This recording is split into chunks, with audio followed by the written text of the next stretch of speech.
Hello. How do you want to start a conversation? It all depends on you. So I just want to come and give you a quick tips on how to begin a conversation with an English speaker. First, you have your greeting, which is hello, good morning, good afternoon, good evening, good night, depending on the day and depending on the time of day it is.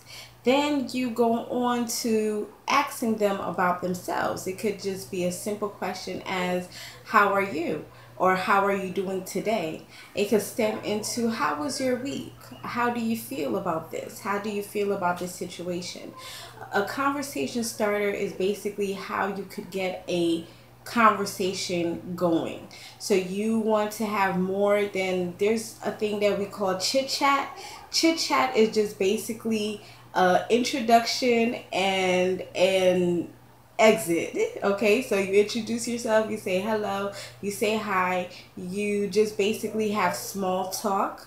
Okay, you may have dialogue for a few minutes and then you finish the conversation. We call that chit chat. Well, a conversation starter basically is in its title, how would you start a conversation?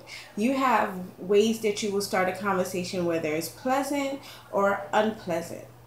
So if you have a pleasant conversation, your body and your vocal and your gestures are going to be mostly high spirited.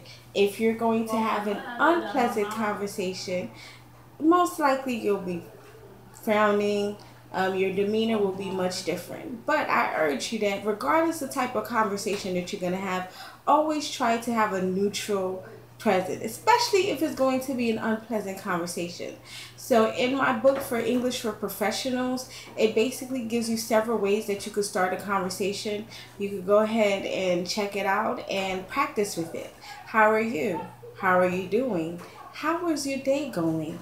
How are you feeling? Most of the time it's going to ask with how. Okay, but let's say if it's not, what is your day going to be? That is also a conversation starter, meaning you're prepared to continue the conversation after you started. Then you have the unpleasant conversation where you have to tell somebody something that they may not appreciate, and that's actually one of the conversation starters that I give an example to. I may have to tell you something that you will not appreciate. Can I tell you something that you may not appreciate? Please don't be offended. I have to tell you this. May I be frank? So those are ways that you could start a conversation when you are going to give detailed information and that person might not find it so pleasant.